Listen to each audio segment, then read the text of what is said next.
Ladies and gentlemen, boys and girls, welcome to episode 4, 5. Is it 5 now? It's Yes. 5. Yeah, it's Episode 5. 5. The Reaction Time podcast. I'm eventually going to need to stop doing that because I'm not going to remember ever after this point. No. But, It's just another episode, you know? it's another episode. We're just rolling. I am David. Steven is next to me. Eric is below me. We're here. We're back again. It's another week. I'm kind of glad we're recording with a couple of days between games now, and kind of glad I don't have to ruin my sleep schedule during the week to watch games anymore. I appreciate that about this stage of the tournament. But yeah, we're here. We have 4 quarterfinals that happen to talk about, and 2 delightful semifinal matchups to big up before they happen early Saturday morning and early Sunday morning. So let's just dig right into it. We're going to start with probably the most interesting series by results as it happened, which is Top Esports winning 3-2 over Fnatic in a reverse sweep. This series, I know we talked at length last week about it probably wasn't going to be that close. No indications that Fnatic had given us were that it was going to be that close. And then Fnatic wins the first game. And then Fnatic wins the second game, and we're like, oh, something's actually happening here. And Top obviously comes back and gets the expected results out of this, but it was a much more interesting journey than we might have expected coming in. Eric, what popped out to you as you watched this series? What was the number one standout thing that you saw? Well, the main thing was that Yanja definitely was getting punished bot lane, not just in terms of individual gameplay and mechanics, but in terms of how Top approached bot lane as a whole, which is they were very clearly used to just being able to run away with drafting these safe scaling lanes with Tahm Kench Senna, and that was very heavily punished in games 1 and 2 by Fnatic going into this, with very aggressive bot 2v2 plays, mainly from Hylissang, jumping in there and then putting them in very dangerous spots. That changed up is like one of the big things that impressed me from Top in this series was their ability to flex their draft after getting so heavily punished in the first 2 games. And then that makes things pretty scary for Suning going into the next match, as it looks like they were actually able to overcome their pretty glaring weaknesses in the first 2 games to then like completely take over at the back half of the series. Steven, what stood out the most to you with individual play or drafting or whatever you saw from what you saw? Well, like Karsa just like coming out and like performing in the second, like with the Niddle was something else. Like there's a stark difference there that like I can't remember in the first 2 games, but like he just either wasn't relevant or like couldn't get into the game. I can't really remember, but it was just impressive to see him because I'm trying to remember, was he on Flash Wolves? Yes. Yeah, just like that whole hero's journey kind of deal. Like, well, so and it's one of the things that is the takeaway if we look at the semifinal matchup. We'll sneak ahead here. This semifinal guarantees that a former member of Flash Wolves will make the World Finals, because you have Karsa on one side and Sword Art on the other on Suning, which is, I mean, a testament to the 2 of their journeys after leaving that great Flash Wolves team of years past. Mm-hmm. Is that organization still around? Forgive my ignorance, but new. I think they renamed into one of the other orgs in that region now, I think, but. Yeah, it's really cool that the 2 of them are doing so well. The 2 of them, as well as Maple, were always like the carry players on Flash Wolves who were consistently in that lineup. They always had problems with ADC role, with Never Lose consistently like overtaking Kramer or Betty or these other players to take that starting spot. And then like in the top lane, Stake was obviously like always their big brain out of top lane, but then after Stakes mechanics weren't good enough, they they cycled through Hanabi, who we also saw at Worlds this year, as well as some other top laners. So seeing the two of them, like one of them making finals, is huge, and seeing them face each other in the semis is fantastic, especially with like what a run both of them have had so far this Worlds. So you talked about how in like the first two games, Karsa like wasn't much of an impact, and then in the back half of the series, he really took over. Game 2 of the series, he tried to flex and picked Jarvan in this meta, and it did not go well.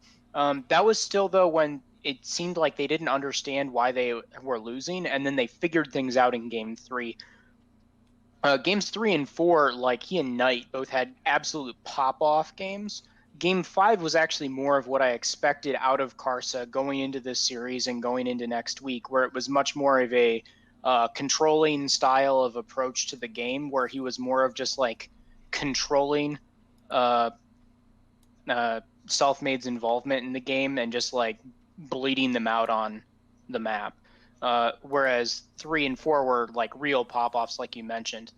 He was kind of allowed to do it with Fnatic's Game 3 comp on that Nidalee game, which was absurd. But like there were definitely moments. And that was what was it?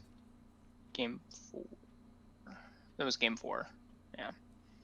I would like to pat myself on the back in my acknowledgement of the thing that I saw the most in this series, which is the fact that I said for Fnatic to have a chance in this series, it was going to require a pop-off performance from Hillsong, and I was right. Because Hilly had an incredible series even in the loss and was a pivotal factor in them being involved in the series, and that was just, he's always had that ability. It's just the consistency, and it was good to see him prove it at the highest level, even if his team didn't get the win. Yeah. Fnatic definitely like the narrowness in their draft like did start poking through in games 3 and 4 of this series. In games 1 and 2, they got these comps that are like what we expect them on, right? So game 1, they have Selfmade on this 80 jungler, and Nemesis is playing Galio and is just like completely sacrificing all of his. Wait, is that game 2? Galio game was game 1. Game 1, yeah, and like is completely sacrificing his gold share and damage share just to like completely elevate Selfmade. So Selfmade and Reckless had like absurd stats in this first game because Nemesis was just like completely surrendering his share essentially on the map to make this happen. And then so then a part of the pivot that came into game 2 was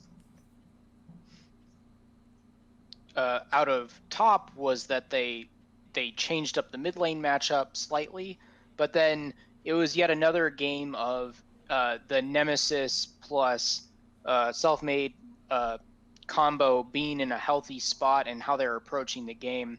And then game 3 is when that really started to fall apart, where they tried to flex a pick or pick something off meta mid lane with that Vel'Koz combo. The goal being let Selfmade play Kha'Zix to match early game against Lee Sin more favorably. And what ended up then happening is Nemesis got completely bodied in lane by Knight on Orianna, and then fell apart really fast from both that lane as well as from Karsa being able to show up bot lane to follow up on all of these kills and map pressure. And so that game was pretty crazy in terms of how it played out, and was like and then also they put Yu Yanja on a much safer pick in game 3. That was the Ezreal Karma bot lane, which was much harder to punish than like their Senna Tom Kench standard comp. If I may jump into that point, I think it's important to note that you look at the Orianna pick in game 2 for Fnatic as a big pick and a big part of their facilitation. And then you look at Orianna in the rest of the series. Game 1, banned by top.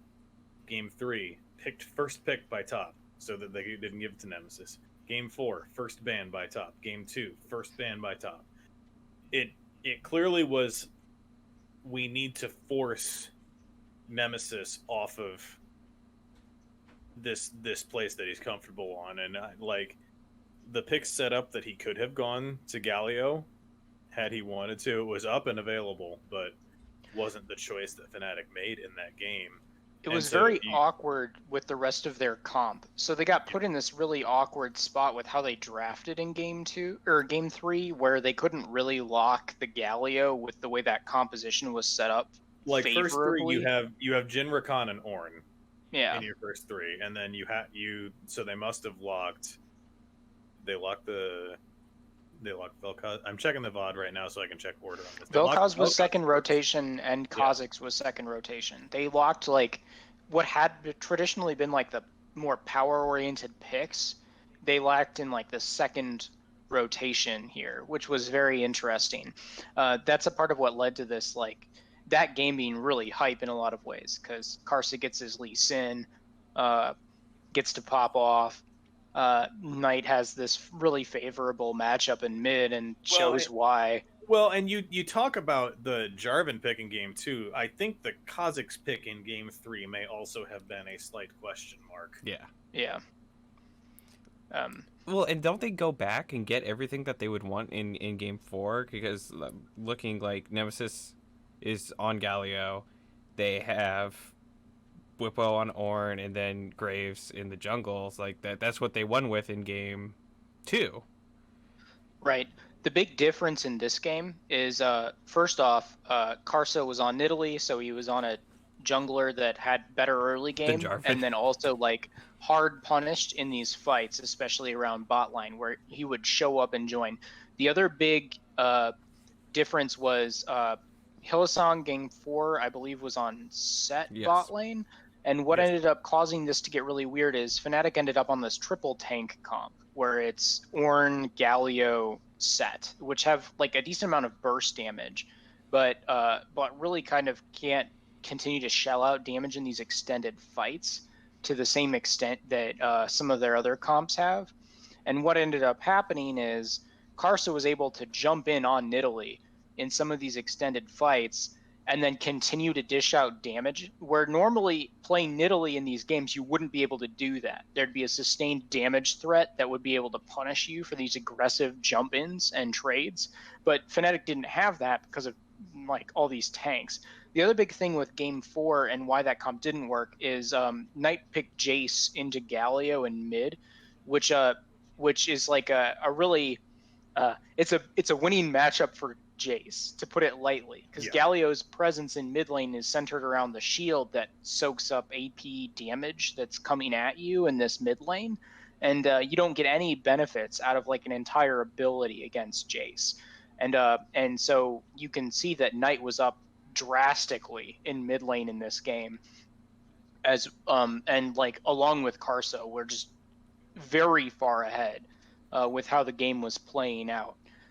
So that was like but like Karsa definitely showed up in these fights and allowed them to like sustain through that same pressure that they died to in those earlier games, like you called out. Yeah. And then game 5 was just a return to form, and then they just dumpstered. And that was very kind of sad after like how competitive some of the earlier games were. But the pick ban thing I want to note in game 5 is a thing that Top did that I thought was really interesting looking back at this. Looking across pick ban for the whole series, if you look at Top's bans, TF ban game 1, TF ban game 2, TF ban game 3, TF ban game 4. They let through the TF for the first time the entire series for game 5. Fnatic locks it, second rotation, and Top immediately locks Sylas, which we know is a matchup that can be really, really effective in the TF. That obviously the stealing of the TF ult and using it on your own can be really powerful with Sylas able to do that. And I don't know if that was an intentional gambit to set that up, but it kind of feels like it was that way. And to a certain point, it's like you have Nemesis just banned into, he's picking what you're giving him. Because he's either got this Vel'Koz pick that he locked in game 3, didn't work that well, or he's got Galio 2 games, or he's got the Orianna that you let him have once and never let him have again. Like, they're banning out Lucian, Orianna. Game 4, they banned Lucian, Orianna, TF. They box Nemesis completely in to, they know basically what he's going to give them, and clearly like had something ready for it.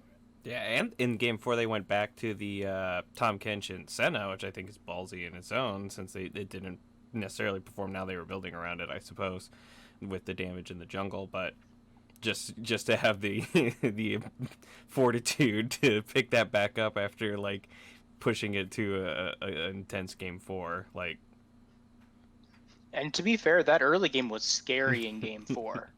Like, Hillsong was pushing for the exact same advantages he got in Games 1 and 2. It was just, like, Karsa and Knight showing up at key moments, and Jackie Love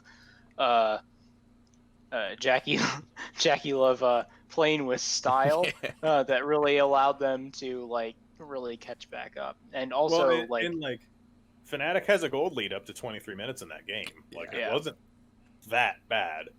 Yeah, but like the big thing with that like gold distribution, if you look at it though, is like how really skewed the gold was, where like all the gold on Fnatic was really focused onto like bot lane, where it was Reckless and Hillsong with the gold, and then Karsa and Knight had massive checkbooks kind of at that same window. So it was really interesting because Karsa and Knight like had much more gold than their counterparts, but the rest of the map was Fnatic centric, and that's why they had this overall advantage. And they got really big, and then were able to snowball some pretty crazy fights off of that once it did hit that like 23-minute mark, and they had that dragon fight that really just solidified them in the lead in that game. And then, like I said, Game 5 was more of the stomp. Yep. And that was Jackie Love on Ezreal again, and them just kind of fancy footwork getting their way to that matchup. Looking like the team they're supposed to be. Yeah. Because that's their reputation. They were the best team in the LPL. They were one of the best teams in the world. They're one of the tournament favorites. Game 5, they looked like it. I want to ask you, before we move on from the series, about Reckless really quick. I find it interesting looking at the numbers from the series that even in a losing effort, Reckless finishes with the best KDA in the series, with an 8.0 KDA across 5 games, slightly better than Knight's 7.8. And it aligns to his traditional reputation, whether it's a meme or not, that he is a KDA player, he's a safe player. What did you think about Reckless's play in this series? Did you think it was what we've come to expect from him, better, worse? What did you see? He looked good. So like now like the awkward part is that when we get to some of these other series, he might not have looked like a couple of the other ADCs who are in this who are in these like knockout stage games. But he did look good, and he was showing up in these games. The problem is that he usually is put in this role where he's this follow-up damage for these plays that are not set up by him. They're set up by Hillsong, they're set up by Selfmade and Nemesis, and to some extent Bwipo after they hit the point where Bwipo shows up. And like with those engage and frontline sources being the ones who started to get outplayed in 3 and 5, and also with like the fact that they didn't have not like hitting mid game, they lost initiative in Game 4. Then it just put him in a really awkward spot. I still thought his numbers were really solid, and he did show up well. And like the thing about being, I've never put too much stock in the KDA player attacks, especially for AD as a role, because you can be very solid and like so much of your job is to not die. Yep. In order for your team to actually be able to have sustained damage in these fights to be able to take over.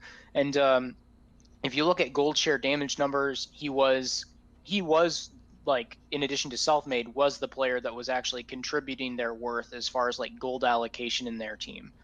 And against Jackie Love, so. Mm-hmm. Yeah. Who also had some absurd stats, but with 604 DPM over the series is pretty absurd. Yeah.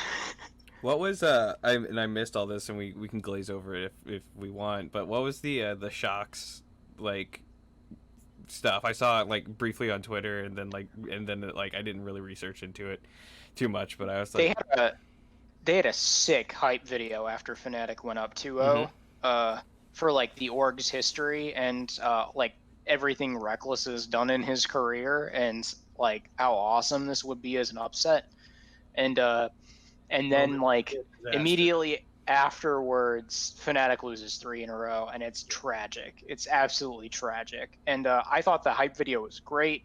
You know, it just they did get like it kind of felt like a caster curse. Like as soon as she goes into this and they're down 2-0, it's like, oh no, here we are again. Well, and the text of it is become a copy pasta all its own, and when a situation like that resolves itself in the way that it does, that's what happened.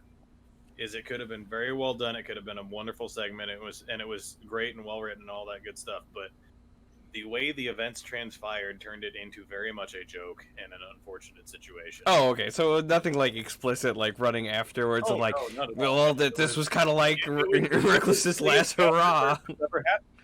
It was the biggest caster curse ever. Okay. Like, that's all. All right, cool. That makes me feel better. I'm like, people are really going in on this. Like, what happened? Well, so also there were a lot of people who got like who started screaming caster bias, and so like they're like, I'm not. This isn't the series where that really impacted me or my take on what was happening as far as that goes. And them being hyped for this team with this big upset potential, like that's reasonable. That's a part of the narrative. That seems sick. When we get to like the other series with G2, like that's the one actually where to me like there's more that like at least in how we could talk about it in this podcast that would be like which would overcome some of these bias factors, but like also the fact that like this showing up on Reddit, these being largely like NA people who are complaining about bias, like come on. It's anytime you have a setting like this where the world's like where all of the world's pieces come together and all of the pieces of the English broadcast come together, there's gonna be bias whether you want it or not. I hate to break it to you, Pete. And in many cases, it comes from nothing less than knowledge. If I'm an Ender or a Vedius, I watched every game of the LEC this year, and yeah, I probably watched a lot of the LPL, the LCK, and the LCS as well, and probably some of the minor regions, but your work was the LEC. So it just makes sense that you know that better and are going to be more easily able to talk about it. It's hard to overcome that in any written setting. Like I feel most comfortable talking about the LCK because it's what I put the most time into watching this year. Steven feels most comfortable talking about the LCS because it's what he put the most time into watching this year. That's part of the game, and you can speak without bias in that, but there's a degree of sheer knowledge that's going to be, I'm going to talk about this because I know this better, and it's how it works. And I think Riot does as about as good of a job as they can to overcome that, but it's gonna be there. And in some ways, sometimes you do want to see that. As a fan of traditional sports, I like nothing more than watching a home broadcast of a team, because the home broadcast is gonna kind of be biased for the home team, and they kind of should be. Yeah, and I think a lot of that was coming from how like if like the eastern versus western regions, like if one wins over the others because one was playing bad, and the kudos can't be given. It's like, well, I mean, there's like a long history of like the LPL and LCK clapping cheeks, and like if they don't perform, and it's obvious to those who watch LCK and LPL all the time, they're going to say, hey, you know what, we expected something different, and so thus they underperformed because they didn't hit expectations. Like it's to me that's obvious. So I don't know, I fundamentally did not understand all the tiers on the internet. So it was a weird situation that I think got way overblown from what it needed to be. The internet blew something out of proportion. Oh no. You don't say. So it was what it was. It happened. It's time to move on. It can live as a copy pasta if that's what it needs to be, but that's all it's going to be. Yes, please. Put it right next to 200 years of experience. And LS's list of names, just you can go right with that. we're going to move on, and since we started with an interesting series, we're going to talk about one of the less interesting series now, because there were two of the more interesting series and more interesting results, and then there were the 2-3-0 stomps that we all kind of expected. So we're going to save the Suning JDG talk for after we talk about G2 Gen G and Dragon X Dam 1, and I'd like to start with the Korean battle of Dragon X Dam 1, which, speaking of meeting expectations, this series met my expectations because it looked exactly like the LCK final in every way, which was also a 3-0 to Dem 1 in not very much time. So Eric, I'll start with you. Did you see anything redeeming for Dragon X out of this series? Was there anything here? Well, I thought Curia still looked pretty good in that series, and obviously there's Chovy, but like as a whole, that team didn't have many redeeming qualities going on. They tried to play around Doran a lot, which kind of they had to do because Damwon read them like a book, and it was very sad. Not only because like we didn't get to see them play around Deft and Curia, which would have been great. Instead, we saw them try and play around Doran, which we know doesn't really work. And on top of that, we saw 2 games of Nuggery on Ornn. And that's not what I want to see with them going into a semifinal map that's going to be really hype next time. But the thing is, if we think back to the LCK final, Damwon plays Ornn in the top lane for like the first time the entire summer split in game 1, and beats Dragon X at their own game. In this series, Damwon picks Ornn in game 1 and game 2 and beats Dragon X at their own game again. Ban Ornn. We've been saying this for weeks now. I put it in a thumbnail for a reason.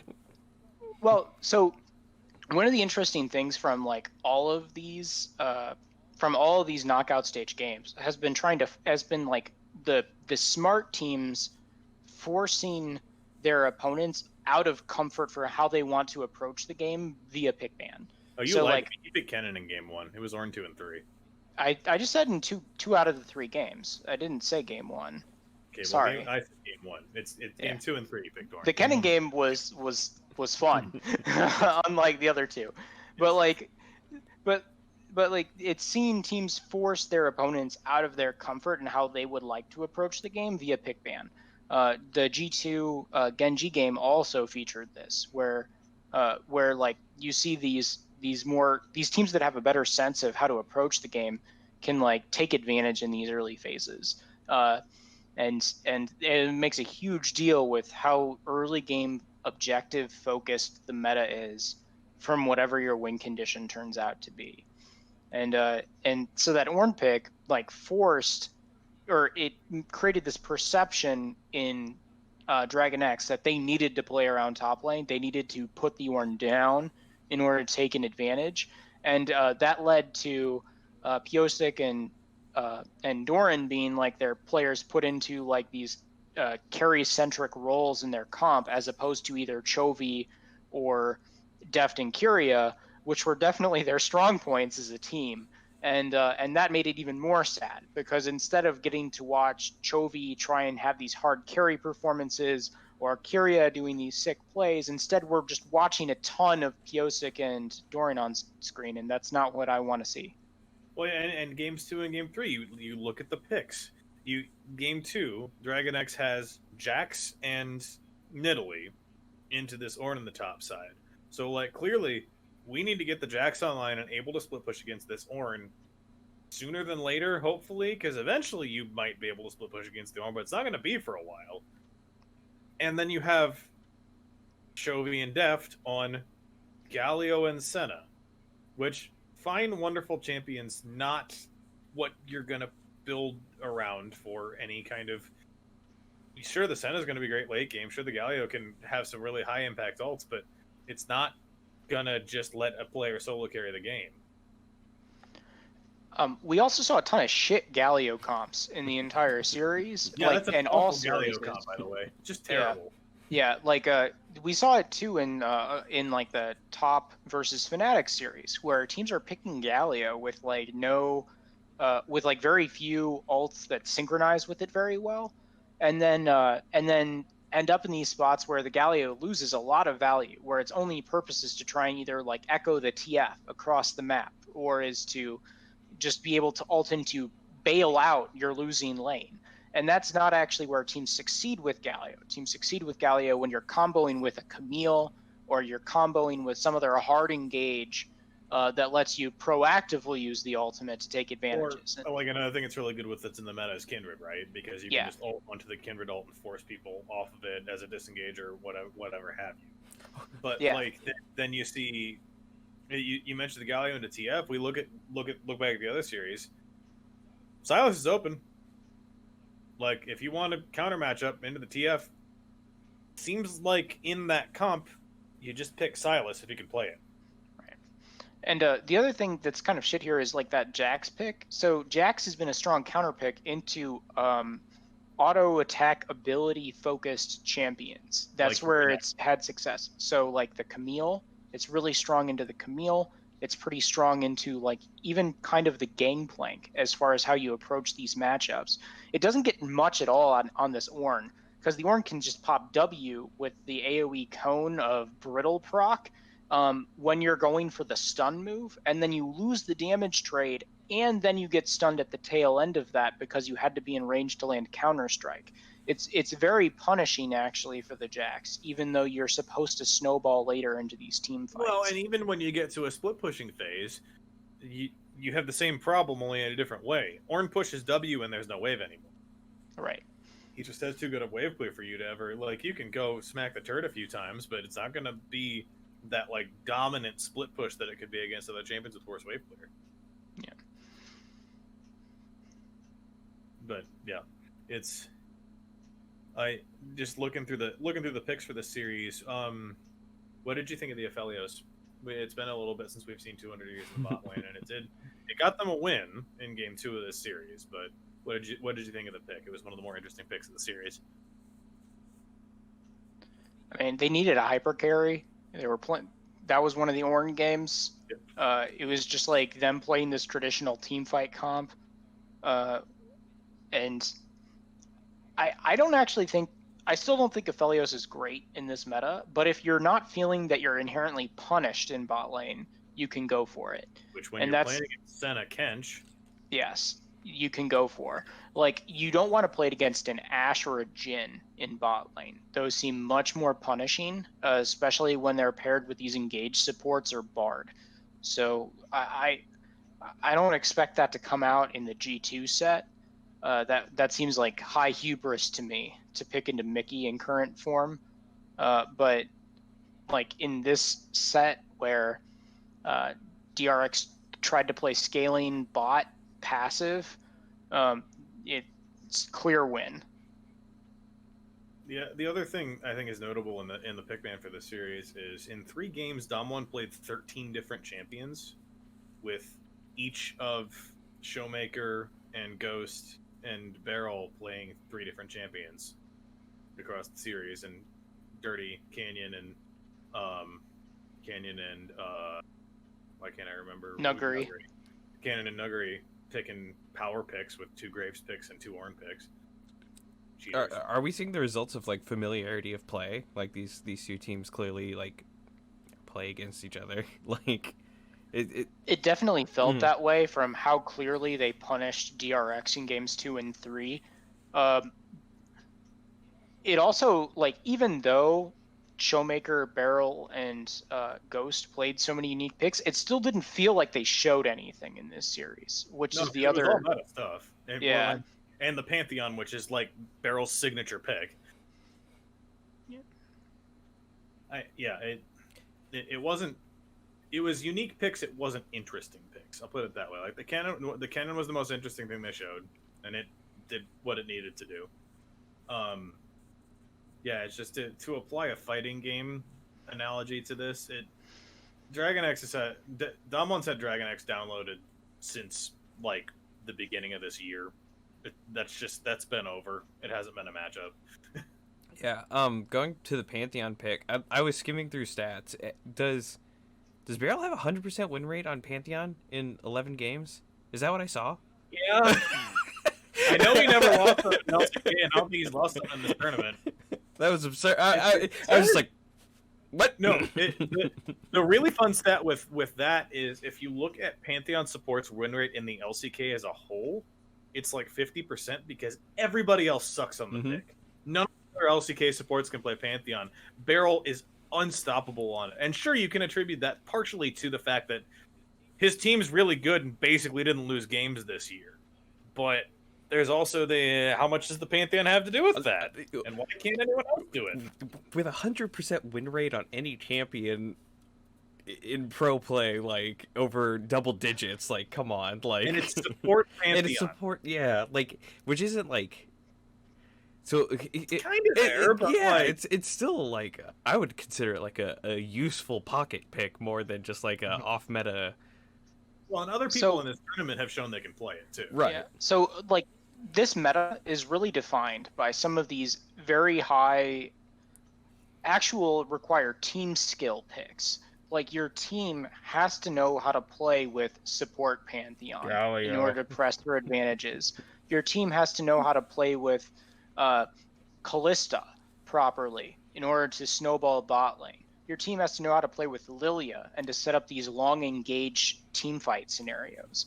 And it's like, and so these aren't even like individual skill challenge champions. These are like your team as a whole needs to know how to play with these picks in order for you to not look like you're like throwing the game away. Like we saw that terrible Pantheon ult out of Ignar in one of the FlyQuest games that completely threw an entire game. And that's like these picks are like individual mechanics wise might not even seem that like more challenging than some of the other picks, but like when you look at how your team has to coordinate and play around them are very much a different way of approaching the game. And so the teams that can make these picks work and look good are first off the power players, but then also it adds this extra dimension where it actually makes it really hard to understand which teams are strong around playing around some of these picks, and to break that out from mechanically evaluating some individual players. Because, for example, Knight had a couple of games in groups where he didn't look very strong individually, but like the hard won team fights, and they were snowballing these games when he was playing like mid Nocturne or something else with his 6 unique champions played in 6 games. So like, and now here we hit this best of 5, and Knight completely destroys Nemesis in some of these games. And a lot of it has to do with like how their teams are allocating gold and map pressure and how they even have like a style. But like it's harder to notice this, especially in isolated single games, for like how much of it is teams knowing how to play with these picks and how much is individual just like out performance in some of these mechanical settings. How long has this Damwon lineup been together? Is this their first season?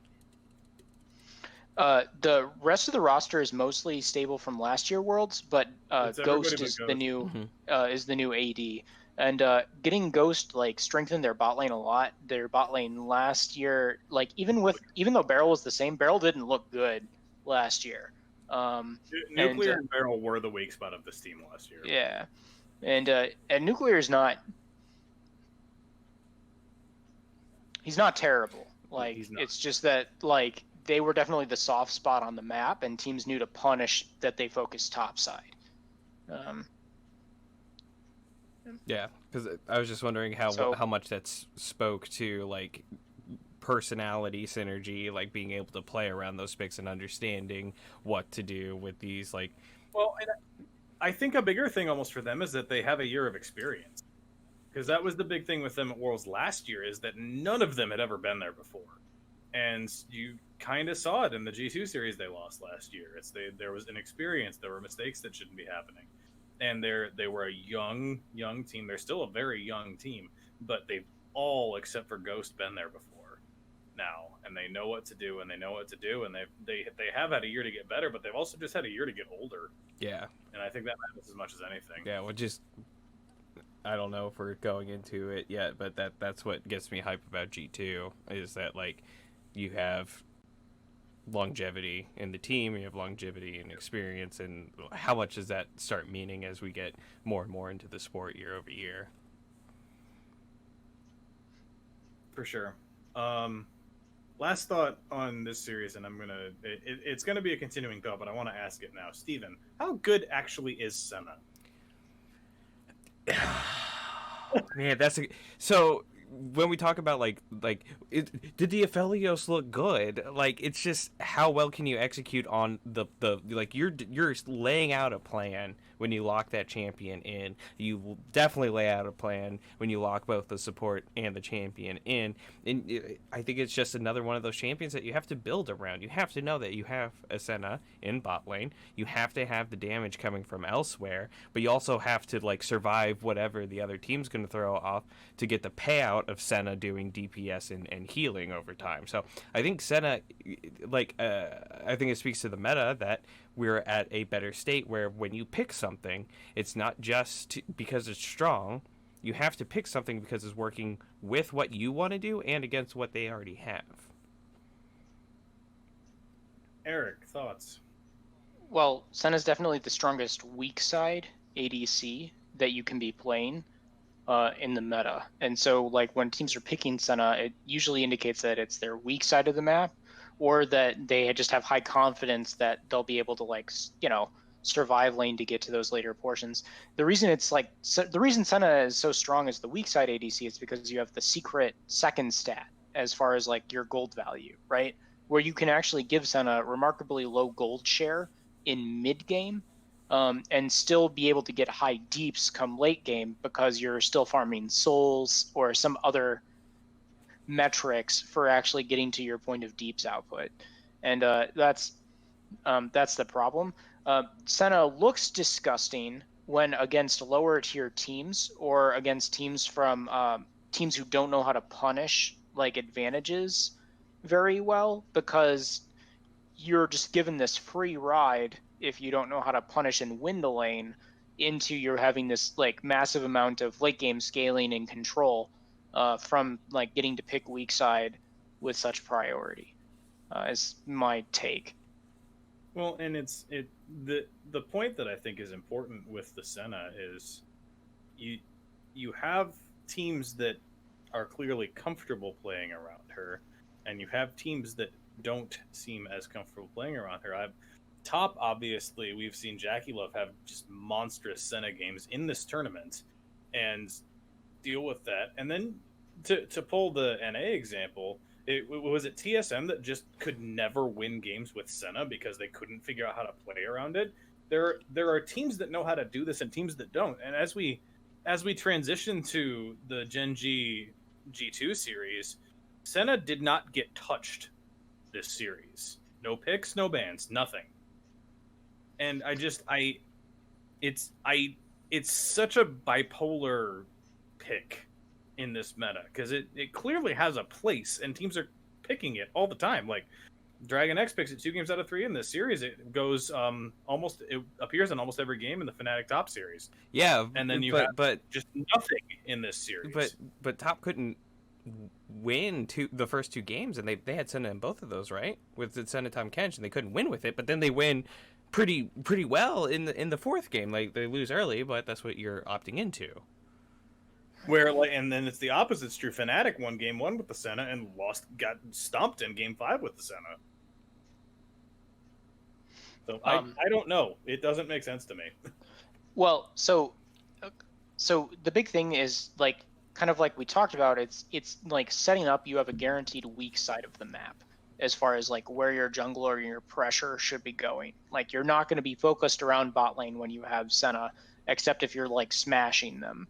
So that creates problems for like, so it's awkward with TSM because like their only wins in playoffs in NALCS were with Senna. Basically, they won games where they had double lift on Senna duty and they played around Broken Blade. One of the critiques we had about them in groups is that they didn't play around Broken Blade. They played around bot side when they had Senna. and so that feels like low hanging fruit as far as like when we're talking about how these picks get used and where your gold and where your attention on the map is being allocated. It was The the other first big thing I thing, thought of. That's all I had. yeah, the big other point about that though is that like teams that are centered around creativity and map pressure don't want to pick Senna because that's not how they take advantages in these games. Senna is a terrible pick for G2, who focus on like unlocking Mickey from bot lane with creative plays, and then winning by out macroing their opponents with insane pick comps and taking advantage of macro. Like that's not what you want to be doing on on on G2 and how they approach the gameplay. And kind of same thing for Damwon, where like yes, you could lock it because you're expecting Ghost to be weak side of the map, but you want to unlock Barrel to Pantheon ult into these other lanes to press these advantages, and that kind of means you don't want to pick this Senna lane that doesn't have that same amount of map presence and is also very punishable against quality opponents, uh, as we saw in that Fnatic series. So uh, I I expect Senna's priority to hopefully fall off as we approach these later portions as we get closer to the finals, because it won't operate as that crutch or band-aid as well when these teams are so good at exercising map pressure and being able to take advantage of their opponents in these off-sided or lopsided matchups in pick ban. For what it's worth, Senna win rate across the tournament 14-16. He's about as even as it gets, and she's gonna keep getting picked. So it's just it's I think one of the more interesting parts of just the general tournament meta to watch going into semifinals is how does Senna fit in? Is it just a certain team pick? Is it everybody's gonna pick it and figure out how to play around it better with another week of practice under their belts? Just I think that's probably the biggest pick to watch for me going into this upcoming week. But we've got last week to talk about yet. So let us talk about this G2 Gen G series, which also was a bit of a face roll and also was a 3-0. Eric, how good is Caps? Caps is very good. He's real good. Thanks for the lowball question. Like, oh man, this series was so sad in a lot of ways because game one I felt was a pure Genji team comp. It's everything they want in pick ban. They have Volibear in a winning matchup top lane. They have Azir in mid for BDD, who's like one of the premier Azir players in the world. They have Kalista Taric bot. It feels like they have all their comp pieces that they want, and then they get like forced to play around top side. And so even though Ruler is like absolutely dumpstering bot lane, they don't take the turret.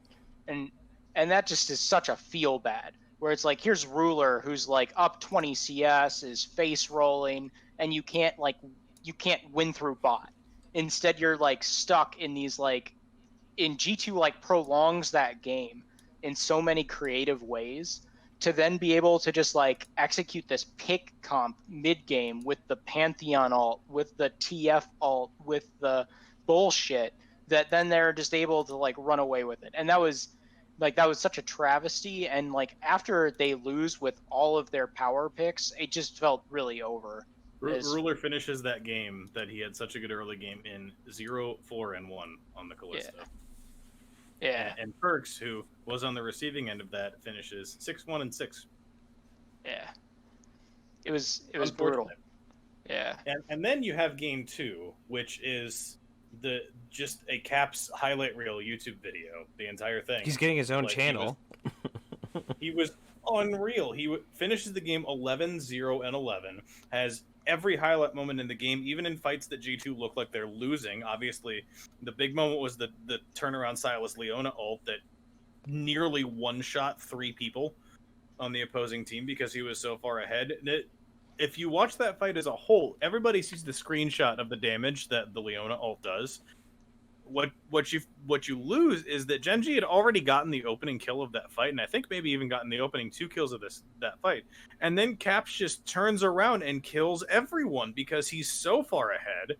And then you have after that the Silas Ashe ultimate that hits Clid on Nidalee for 3/4 of his health.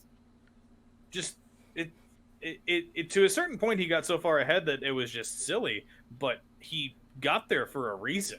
He was absolutely unreal. Into BDD, who's a player that at times has been top 2, top 3 mid in LCK.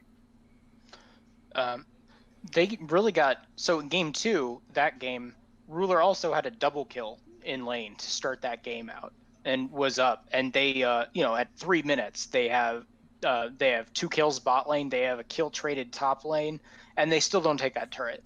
And that's just very, very upsetting that they never ganked for bot. They never like ended that lane. Instead, they like, even though they had top focus, they were putting it in top. And a part of that though is because I believe that G2 had a really clever mind game in pick ban with Genji in this series, where picking Camille into these teams that want to play around bot lane, it scares them into moving their jungler topside of the map because they have to shut down your scaling split push pick in order to take this advantage. And they have to have Rift Herald control so you don't get Rift Herald and then drop it into this Camille for like an insane amount of snowball advantage. And we saw that like in game 1, G2 survived top lane even though Wonder was also in trouble. And they survived bot lane because the jungler wasn't bot to punish, and so then Yankos can like show up for a couple well-timed ganks to keep it fairly even. And then they hit mid game with all these resources at play with this huge pick comp. And then game 2, Genji tried to say this is mine and take that comp, and that's not how they win games. And you saw them having these huge problems, but also G2 knew exactly how to play into this topside comp with the Sylas answer for the Twisted Fate, but also with like the global matches to make it so that the split push doesn't work. So instead, they forced Genji into this. Genji looked worse than they were in this series because of the mental aspects that G2 brought to the table. Because like in game 2, Genji had to like essentially NARAM, the NALCS style of just shove mid and hope you just win a team fight before an objective because they can't split push into G2. And then they just like get blown out by caps out plays repeatedly. And that was like, it made them look very bad.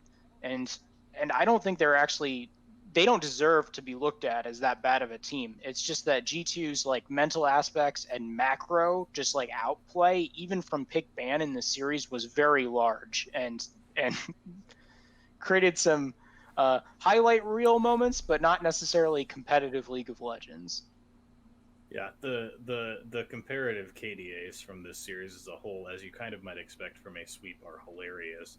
You have Caps on the series with a 14 KDA, 21, 4, and 35. And second, you have Mickey on support with the casual 12 KDA, 5, 4, 43 across 3 games. And this was G2 at their best, and when they've had questions this year, there have been questions around Grabs' drafting, and this, as Eric just pointed out, is a masterclass from Grabs. Those first 2 games were perfect. Okay, and with that, that's about all we've got on the G2 series. So let's talk about the other more interesting upset type series with the Chinese matchup between Suning and JDG. As we talked about, not a matchup that had ever seen a best of 5 before, and as it turned out, Suning had it in the bag. Lost in game 1, but took 3 straight after that to win the series. And Eric, I will again start with you, since in our very first episode where we talked about player power ratings, you had Huanfeng extremely highly rated going in. I believe you had him in your S tier of ADCs. Would you like to take a bow? To be fair, I also had Loken in my S tier, and he got beat pretty bad in this series. So, Huanfeng's performance, what stood out to you other than the Jin ult from the enemy base? Oof. Well, largely it's just how involved. If you look at like the state of these games, how involved Huanfeng and Sword Art were in their wins. They were highly present. in game 4, they both had kill participation in all but one of their team's 13 kills. Or no, wait, 14. No, 13 kills. Yeah, they both had like 12. They were involved in 12 kills each, which is absolutely absurd as a bot lane in this meta, which is so like jungle presence centric. And the fact that like they were able to like step up in such a big way, especially since I felt that for the most part the other lanes were going how I expected them to for this series. With in game 1, Zoom and Yagao heavily punishing their lane opponents and taking a huge advantage topside, and that's how JD like took that win. And then like the fact that then like Suning came back in these other games without Bin like building leads was largely out of bot lane, and that was really incredible to watch. A couple of numbers for you on Huanfeng. Huanfeng finishes the 4-game series with a, let me make sure I've got this right, with a 14 KDA, matching that of Caps at 26, 4, and 30. Those two are tied for the second best KDA of their, third best third best KDA of the quarterfinals, because Damwon is a team that isn't fair. Casual KDA, Kings Canyon, and Showmaker with 30 and 25 respectively. But also, Huanfeng finishes with 704 DPM across 4 series, one of only 2 players in the entire quarterfinal stage to finish with over 700 DPM, he and Ruler, and is the only player in his quarterfinal games to finish with 10 CS per minute. So just on every individual stat you can look at, flawless, as good as it gets. As we look at the picks for this series, I'd like to note a continuing point from earlier. A grand total of 0, none, not any Senna presence in pick ban in this series. I don't think you can. Nothing. You couldn't pick it. Senna's... Well, so you kind of expect like Loken to play some teamfight oriented ADCs. So like, but like it's not actually in his champion pool. Like Loken has a very limited champion pool. He plays the Jhin, he plays the Ashe, and he played those, and that's kind of how it went. So both sides pick MF and lose. What did you see in the MF pick? What I saw from the MF pick was that was how Suning almost came back into game 1. Is Huanfeng had some absolutely monstrous mid-game team fights on MF that looked pretty disgusting. I mean, it's a win lane champion in a lot of ways, where you have much more lane advantage than a lot of these other picks do. It's very good into some of them. So, like, that's really why I think they were bringing it, as well as for these team fights. Like, they were playing for these mid-game team fights, very LPL style, where, like, Renekton is a powerhouse, and you expect them to, like, end up in these, like, absurd low HP bars, everyone dies maybe twice kind of scenarios. And like they almost clawed their way back into that game off of bot lane, with Huanfeng and Sword Art just looking insane in mid game, even though Bin was down. Yagao was really punishing Angel. SOFM wasn't having the most stellar game, but like, so like that was how they almost clawed back in. The MF pick from Loken didn't look good. I don't think Loken is a good MF player. It's not in his wheelhouse. And then they also got, like, was that game 3? Was that game 3 where they picked the MF from? It was game 2. Oh, it was game 2? Okay. All right. Yeah. So I just don't think it's in his wheelhouse. And then they got, like, that was like the most fair of the 3 Suning wins in a lot of ways. And so I don't think it's I don't think MF is really that strong in the meta, because it doesn't bring engage really. It just brings a ton of deeps in a narrow choke point if you have a fight. I think MF would be great in NALCS, where people just stand around Dragon Pit for like 5 minutes without taking an objective.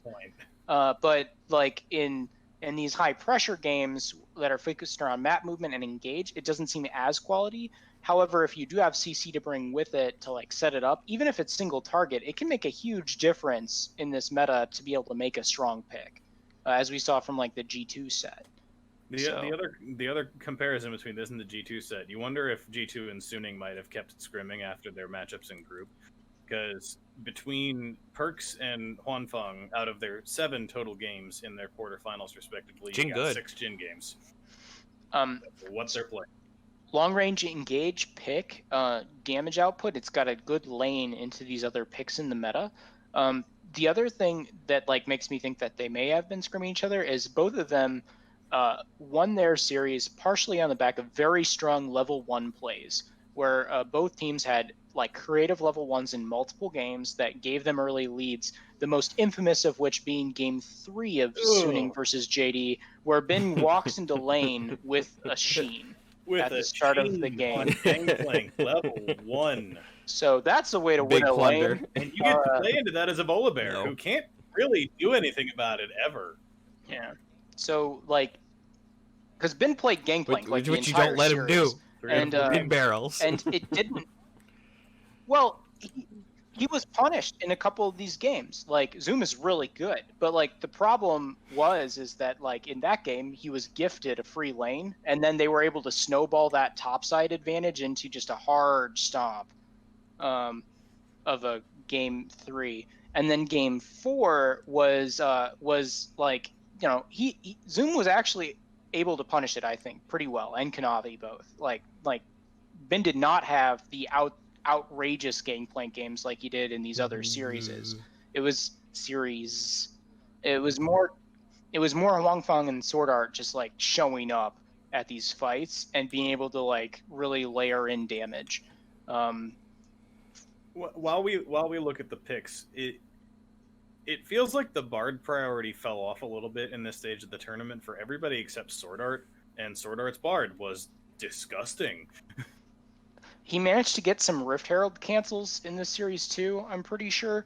And like teams have forgotten about just like how big of a deal that is when you can like make it so that these cross map trades are just no longer trades anymore. A part of me wonders if it was because teams were just really bad at it in group stage, where they were like they were not matching properly to prevent that gold from funneling in, and so you know you could have forgotten about it. Also, if teams are picking like Senna, the reason Tom Kench is picked with this Senna is to make sure that you can't be like just dumpstered by a Nautilus in lane, where they just like hook in and then kill your scaling bot lane pick. And so like the Tom Kench Senna has became like this de facto lane for safety reasons as well as for map presence, and that's actually really loose and creates these really offset scenarios. You probably could play other things with Senna and get through it okay, especially if you have support counter pick, but support counter pick hasn't really been too much of a factor in some of these games. His Thresh was also absurd. So like great series overall from Sword Art. The Bard sticks out to me because it's 4 games of Sword Art gets it twice and it gets banned twice, and that's the whole series. And yeah, like he obviously only got the 1 win on it because they did lose game 1 with him on it, regardless of him canceling both Rift Heralds in game 1, which you'd think you might have learned after the first one, but nope. But also like great Leona and Thresh games in games 2 and 4, and just as Karsa did, showing out in his opportunity with the best team he's been with. No disrespect to Flash Wolves of years past, but these are the best teams those 2 players have played with, and it's one of them is going to play in a World Final this year, and that's a great opportunity for them. It's definitely the best ADC that Sword Art's ever played with on a team. Because like if you think about laners Sword Art has had to work with in the past,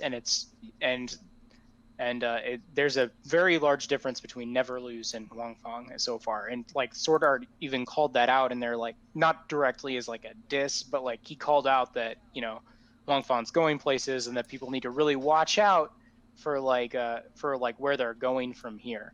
And that was really cool to hear from the desk after these games, is him really praising this young ADC. When Sword Art's worked with a lot of young ADCs who are still playing in LPL or LCK at a competitive level. And on then like NL is one of the 2 players Flash Wolves have under contract as a streamer because they don't actually have a team anymore. A hero. Yeah. Did that research earlier. So those are your 4 teams. You have the Chinese matchup of Suning and Top on one side of the bracket, and you have the rematch of quarterfinals from last year with G2 and Damwon in the semifinal this year, which I think we're going to start there because that series, Steven, you had a point about matchups growing year on year in Professional League of Legends and how teams change often too much for this to matter.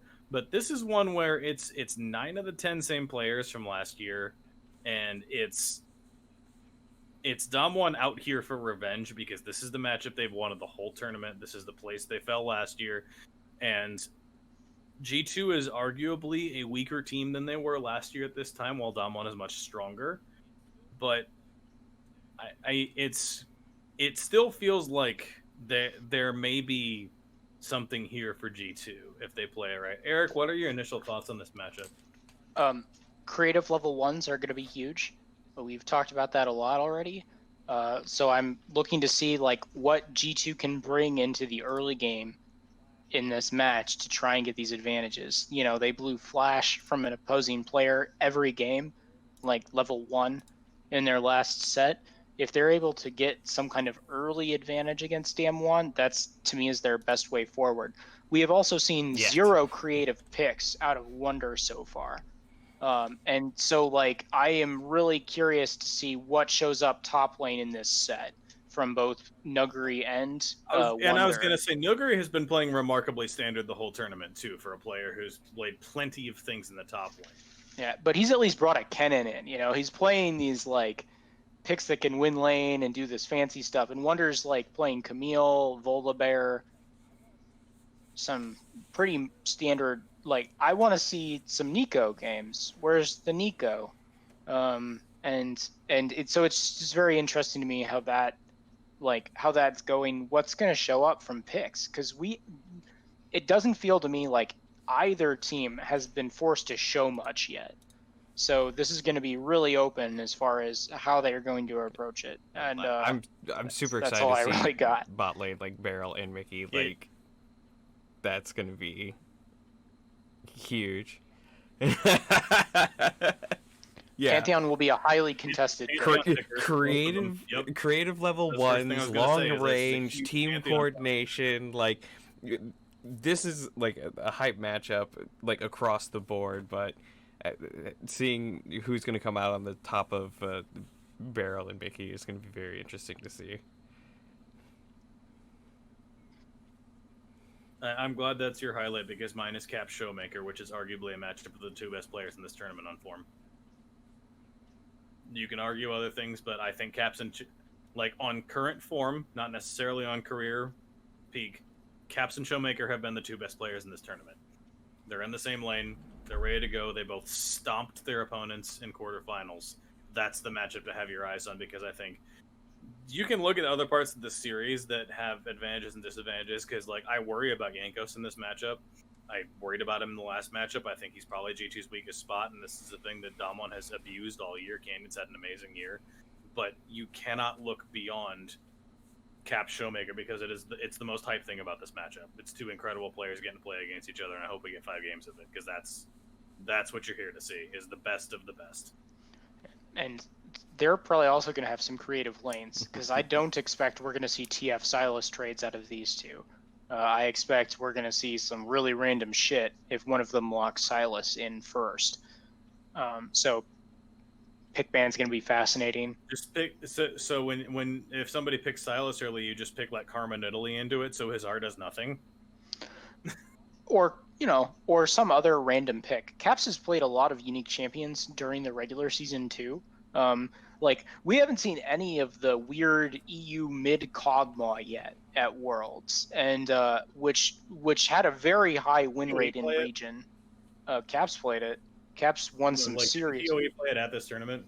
Did PoE play it at this tournament? If he did, I completely think so. erased that from my mind. I think he was pretty much on Azir and Syndra duty. I might be wrong, but Yeah. And Oriana. yeah, I might just be making that up because I know he played it. Fact check. But Fact check. Let's Stats. Kog'Maw Worlds. Oh, he got played in play-in. Oh, he only has gotten played in play-in by INTZ and lost. All right, I was wrong. Yeah. So, like, there's reasons for this. Like, Oriana was a power pick, like, this entire tournament and can definitely punish Kog'Maw in lane. But I would not be surprised to see some really crazy shit. Or, like, Aurelia in mid lane. Vayne mid. You know, show me some spice. Stealing Vayne ult as Silence actually seems terrible. He had 11 unique champions picked across the summer split, and I think added a couple more in playoffs. So he's got the wide pool, but it's what are we gonna see? Akali's also been really low presence, surprisingly, after like huge runs in playoffs in every region. So, you know, these are the picks that I'm expecting to show up now that haven't shown up so far. Like, now that like the competition is highest level, you have to pull out the stops. Show me these like challenging lane matchups that still can like do damage at these mid game fights that are strong on the 2 to 3 item mark, like everything else that's in meta. Like, let me see some spice. Do you know what's fun about the Akali pick? The Akali pick's actually a good preview for the other side of this bracket because the only two people in tournament that have played it are Knight and Angel. Yeah.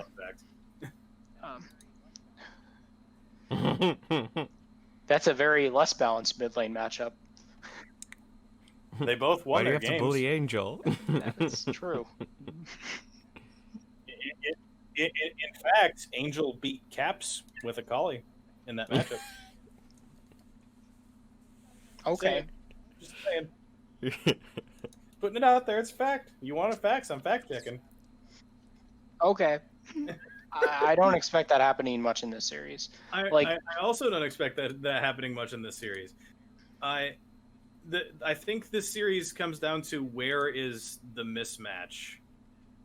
Is the visible mismatch in mid going to doom Suning, or is this going to be Wanfeng's coming out party against the player that he is so often compared to in Jackie Love? Like, there's a lot of really fascinating questions in the Suning top series that are like.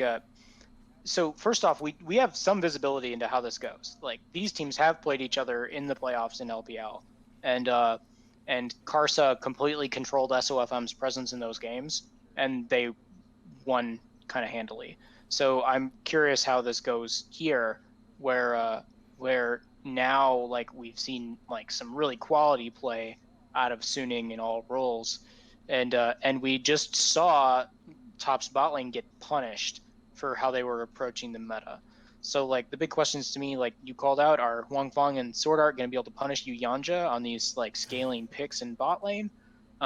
Is 369 going to high roll? Because he actually had a very medium performance against Fnatic. And so I would, versus his group stage performance, which was really upsetting. And then also, like, will Knight punish Angel in mid lane? Like, these are all very critical questions for how the series is going to go, but they're all in Top's control. Like, these are all things that they are in control of and their own destiny in a lot of ways. So I still think Top is a clear favorite as far as who makes it out of this. As like a whole team with their experience at this level of stage, as well as like just individually how everyone's been playing. But like that, like Suning's performance in the first round of knockouts was very impressive, and so that leaves you with some, there's a chance There's a chance that I see SOFM in a world final. What a world! So let's talk about the pick, because we do have this matchup that they played in the playoffs, which was a 3-0 for top. Different meta, different patch, but there's a couple things that stick out from these picks. Number one is the fact that meta difference. This wasn't a carry jungler meta. You have Karsa playing Set Graves Lee Sin, like real early in the Graves starting to be a huge power pick, and you have SOFM playing Graves in game 1, and then Olaf and Skarner in games 2 and 3. That's I don't SOFM. think we're going to see SOFM on Olaf and Skarner duty in this series, and I think that is a strict upgrade for Suning. Number two is the fact that no Gangplank priority in this series, which has been a huge key to Suning's success in this tournament, has been Vin's play on Gangplank and his forcing that to become part of the meta discussion. In this series, he played Mordekaiser, Jace, Renekton in the 3 losses. And I think that even just having the Gangplank pick as this huge pressure, I'm going to perform on this every single game. I've been getting it all tournament long. That adds an element that wasn't there to Suning's pick ban.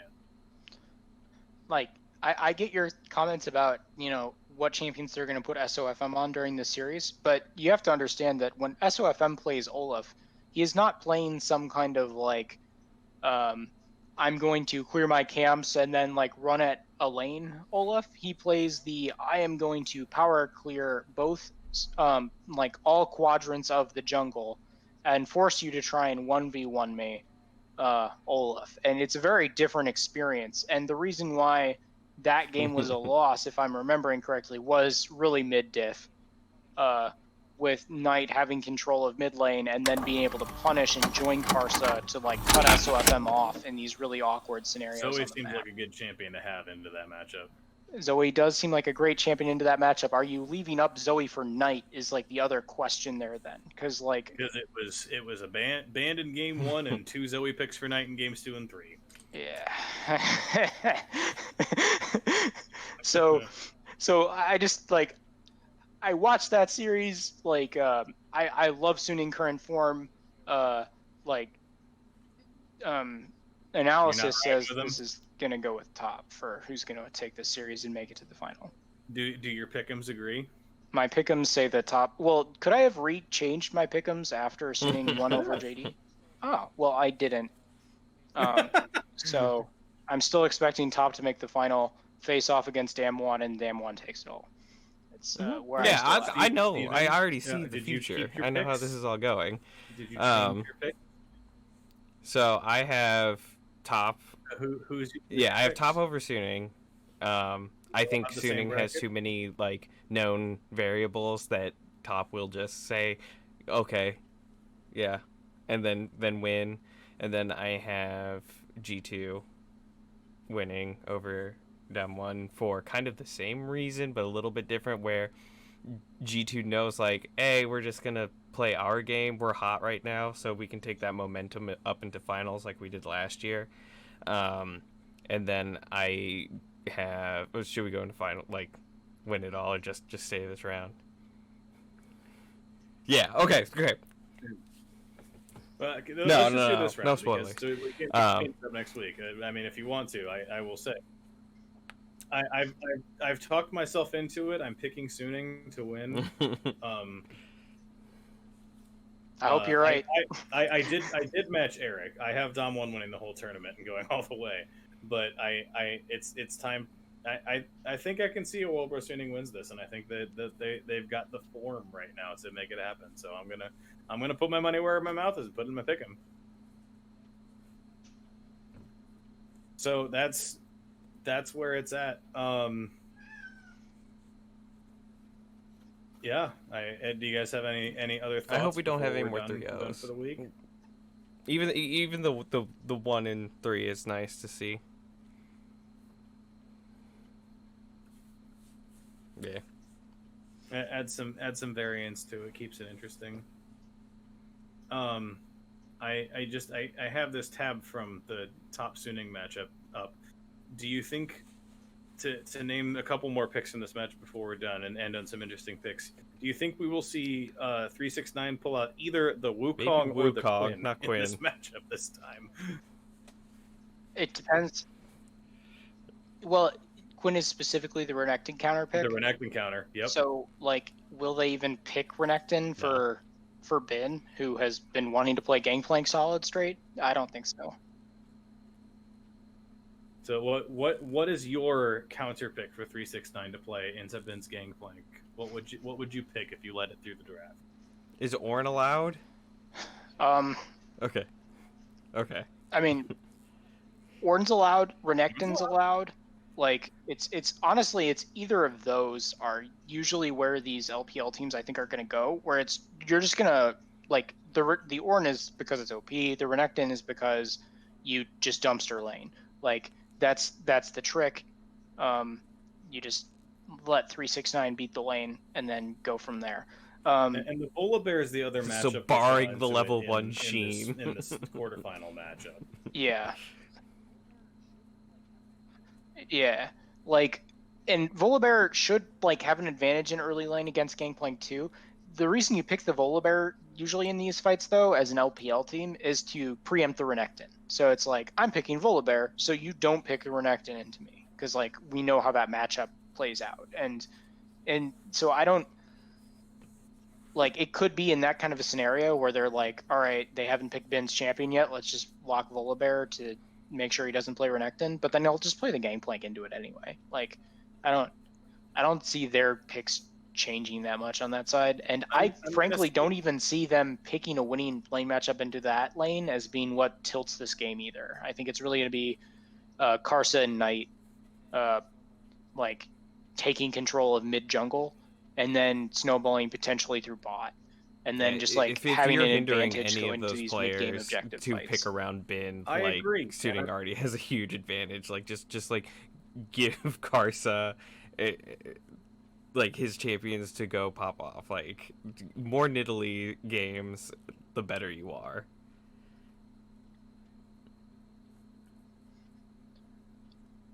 I think that I'm gonna choose two, and one of them is a little more meme, and one of them is a little less meme. If your goal is to empower Karsa and Knight, and say you get Karsa a Kindred in the jungle, which has been a pick that's been around a little bit, Lulu top. Which has been played. It's been played. It's a really annoying matchup into the Gangplank because you can just auto him over and over and over forever. You can just put your Lulu stuff on the Kindred when he comes into your lane and make him better. I think it's good. Or say you have the Ornn band out, you can't do that. Malphite. I expect the Malphite more out of 80 You've been picking 80 junglers. You got an 80 top laner. Pick your Malphite. Okay, come gank me with Graves. I expect Do it. I expect the Malphite more out of how 369 approaches the game. Like, also, like, Karsa having these, like, pop-off Nidalee, like, that pop-off Nidalee game, in addition to his, like, sick Lee Sin game in that Fnatic series, I think is, like, kind of misaligned people's expectations for how he approaches the game and like how top plays around him, where like he actually doesn't frequently have these like solo pop-off performances. It's more of him like kind of being more like Yankos in some ways, where he has more experience and then he knows how to like maneuver around the map to outpredict and outplay the enemy jungler in these actual fights. And so it's less about like putting him on a carry like Kindred and more of just letting him like have good clear and show up as like almost a counter gank in these scenarios to just like snowball or lopside these 1v1s or 2v1s. But to complete the parallel, he's had better appearances on Nidalee than Yankos has. That is true. Like, Nidalee is not a Yankos champion. The fact that they are winning while he's on that champion is a sign of just how much game knowledge and their macro sense matters in this meta more than him being able to hit spears. Because he hasn't. Because he sure can't hit spears. He hasn't. Yeah. Like, yeah.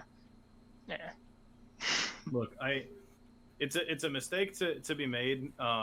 in many pro sports commentaries when you look at somebody do something bad and you be like, I could do that. I could gain some yards in an NFL game. I can miss Spears like Ankos in a solo queue game. I can definitely do that. I would also dynamite camps because I can't play Nidalee at all. I'm terrible at it.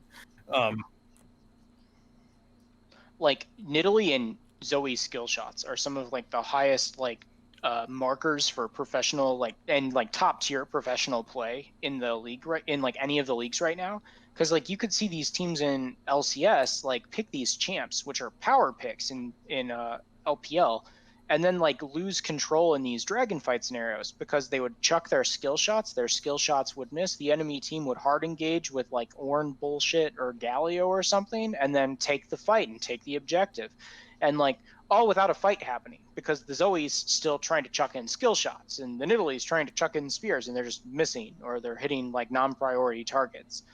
And so like just like the like and everything is so fast in this meta. Like dragon fights are incredibly fast with how squishy they are. So like being able to hit these skill shots is like really a high play marker, especially when all these players are so used to playing against them. These are high play rate champions right now, unlike the Zillion, where it makes sense if people like have oops moments into the Zillion because people don't play that. That's one of the advantages of these off the wall nonsense picks is that people's instincts aren't there for how to react in some of these situations. All right, like last Nico. thing that we usually close with. What's your favorite thing you played? I played a lot of Legends Set this week, Steven. It was great. I saw you playing a lot of Set in your client games this week. I was looking at you guys as clients while you were playing Clash, and I saw. I got put on Set duty. It's slightly better than Braum duty.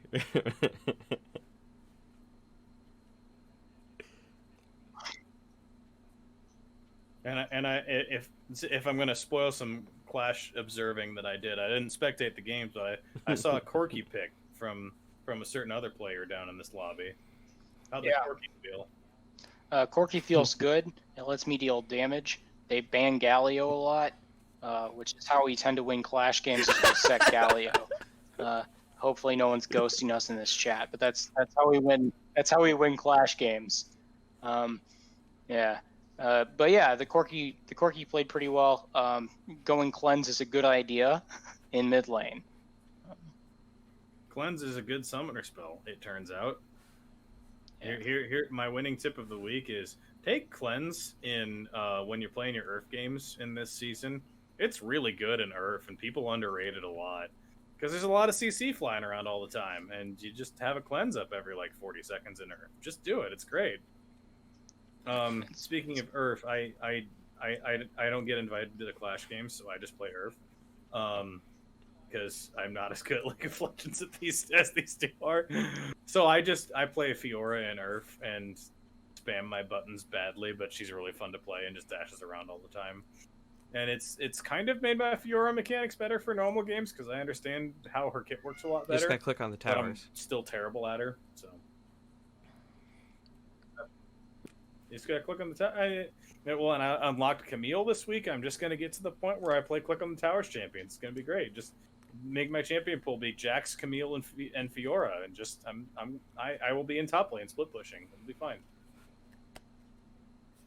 So that's what we got for this week. Go to the site funkygames.com. It's now a link promo. tree, Go. so you can just see everything and all the cool stuff.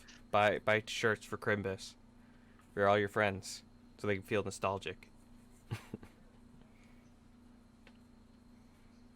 Best part of the show. Eric, cat promo. This is a cat. What's his name? This is McGuire. Hi, McGuire. I miss you. McGuire, look at the camera. Mac. No, he doesn't want to, I guess. Nope. Anyway, that's all. Social media promo. FNKY, Ireland with a 3 for Steven. Dark Penguin with a 4 for Eric. Prof Cedar with no weird shit for me. That's us. Follow, like, subscribe, follow the channel, send it to your friends, do all the cool stuff. Steven, get us on Spotify so I can like myself on Spotify twice. Minor plug, listen to the Minnesota Soccer Podcast. It's the other podcast I host. It'll tell you all about Minnesota soccer. Who 'cause it's sanctioned definitely this crossed interest promo? between What us is with at happening? least one person on my Twitter timeline. That's about it. Yeah, I did because I'm hosting and I can do that. Suck it. Anyway, that's it. I have a feeling we're probably going to record on Wednesday night again next week, so we'll have a Wednesday evening or Thursday morning release for you wherever you are in the world. So enjoy that. We'll be back next week to talk about semifinals and preview the World Finals because it's almost the end of the season. We are almost there. So with that said, I'm David. That's Steven. That's Eric. Have a wonderful night.